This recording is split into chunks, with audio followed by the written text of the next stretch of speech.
Hello friends, welcome to my channel. आशा करता हूं कि आप लोग बहुत अच्छे होंगे, ठंडी का आनंद ले रहे होंगे। ठंडी अब बीत चुका है और आप लोग काफी जोश और जुनून से, उमंग के साथ अपने पढ़ाई में लगे होंगे, पढ़ाई में विलीन होंगे, पढ़ाई में व्यस्त होंगे, मस्त होंगे, तंदुरुस्त होंगे।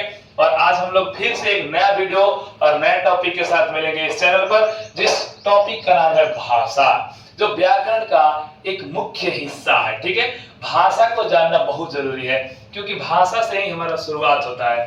भाषा क्या है? हमारे बातों को दूसरे बात तक पहुंचाना भाषा कहलाता है। ठीक, तो इस वीडियो में हम लोग भाषा के बारे में पूर्णतः जानकारी और पूरा निचोड़ निकालेंगे, पूरा व्याख्या करेंगे भाषा के बारे में। ठीक है, उससे पहले थोड़ा सा आप लोग के मोटिवेशन के लिए एक लाइन कहा जाता है संस्कृत में कि छात्राणाम अध्ययनम तपः, छात्रों की तपस्या अध्ययन होती है।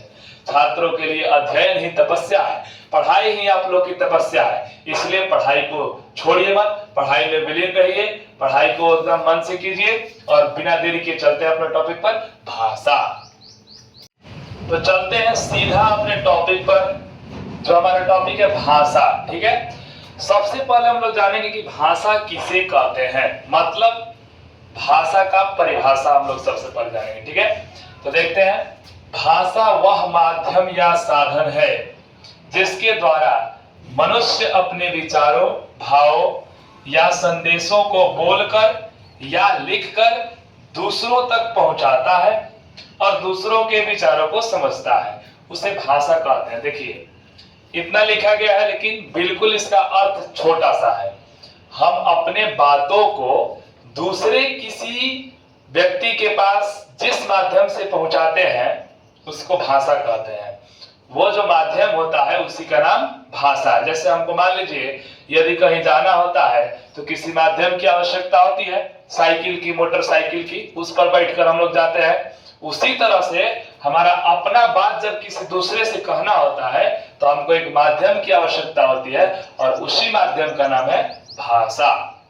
ठीक है, इसमें समझा करके लिख दिया गया है कि अपनी बातों को लिखकर, बोलकर या इशारों के द्वारा अपने बातों को दूसरे किसी तक पहुंचाना और दूसरे किसी के बातों को समझना ही भाषा कहलाता है। ठीक है, अब देखेंगे कि भाषा का आखिर प्रकार क्या है, भाषा का वर्गीकरण कैसे किया गया है, सब कुछ इस वीडियो में जानेंगे और बने रहिए। ठीक है, तो भाषा को मुख्यतः तीन प्रकार, मतलब भाषा मुख्यतः तीन प्रकार के होते हैं। ठीक है, भाषा का तीन प्रकार होता है मुख्य रूप से यदि देखा जाए तो। तीन प्रकार कौन कौन होता है? मौखिक भाषा, लिखित भाषा, सांकेतिक भाषा। जैसे कि आप लोग जानते हैं कि मौखिक अर्थात मुख से किया गया, ठीक, लिखित अर्थात लिखकर, और सांकेतिक का मतलब संकेत करके, मतलब इशारा से। ठीक है, तो मौखिक भाषा, भाषा का मतलब तो आप लोग जान गए कि अपने बातों को दूसरे तक पहुंचाना और दूसरे की बातों को अपने तक समझना। ठीक, लेकिन अब यहाँ पर भाषा जो तीन प्रकार का होता है उसको जानेंगे। तो उसमें एक नंबर वाला है मौखिक भाषा, दूसरा है लिखित भाषा और तीसरा क्या है? सांकेतिक भाषा। ठीक, तो अब हम लोग मौखिक भाषा को देखते हैं। बोलकर अपनी बातों को कहना या समझाना। ठीक, अपनी बातों को बोल करके कहना या समझाना। ठीक, जब हम लोग कोई बात किसी से कहना चाहते हैं तो बोल करके कहते हैं ना, तो उसको हम लोग मौखिक भाषा कहेंगे, उसको हम लोग मौखिक भाषा कहेंगे। ठीक है, तो मौखिक भाषा क्या है? बोल करके, मुख से उच्चारण करके, मुख से बोल करके अपनी बातों को दूसरे के पास तक पहुंचा देना ही मौखिक भाषा कहलाता है। जैसे हम कुछ बोलते हैं, मान लीजिए हम किसी छात्र से कहते हैं कि लिखो, तो हमने बोला कि लिखो, तब ना वो सुन करके लिखेगा, तो ये मौखिक भाषा है। जितना हम लोग बोलचाल में लाते हैं वो सारा के सारा मौखिक भाषा। ठीक, चाहे वो अंग्रेजी हो, हिंदी हो, चाहे वो अन्य कोई भी सब्जेक्ट हो, जब हम लोग बोल करके अपना काम करवाते हैं तो वो मौखिक भाषा में आता है। ठीक, अब इसके बाद हमको देखना है लिखित भाषा, दो नंबर वाला लिखित भाषा क्या है। तो लिखित भाषा भी हम लोग जानेंगे, लिख कर अपनी बातों को समझाना। ठीक, लिख करके अपनी बातों को समझाना लिखित भाषा कहलाता है। जैसे मान लीजिए कोई कोई होता है जो गूंगा होता है, बोल नहीं सकता है, जिसका कंठ ही नहीं है, बोल नहीं सकता है, तो उसके पास दो ऑप्शन बचता है। दो ऑप्शन क्या है? या तो वो लिख करके समझाएगा या फिर वो इशारा करके समझाएगा। तो जब वो लिख करके समझाता है ठीक, लिख करके आपको दे देगा, आप पढ़िएगा, उसके बाद आप समझ जाइएगा, तो उसको लिखित भाषा कहते हैं।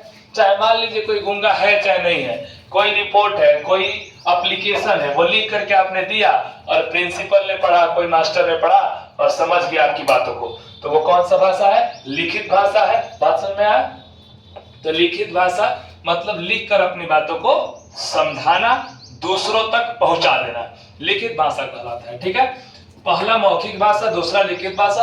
अब तीसरा चलते हैं सांकेतिक भाषा। ठीक, सांकेतिक भाषा क्या है? सांकेतिक भाषा का मतलब ये है कि संकेत के द्वारा, संकेत का मतलब कोई इशारा कर देना, ठीक, इशारों या संकेतों के द्वारा अपने बातों को समझाना। ठीक, इशारा करके अपने बात को दूसरे के पास तक पहुंचा देना सांकेतिक भाषा कहलाता है। मतलब जैसे हम लोग इशारा करते हैं ना, किसी को पूछना था कि खाना खा लिए हो, तो ऐसे कहते हैं, तो वो कहता है कि हाँ खा लिए, तो ये इशारा वाला भाषा है।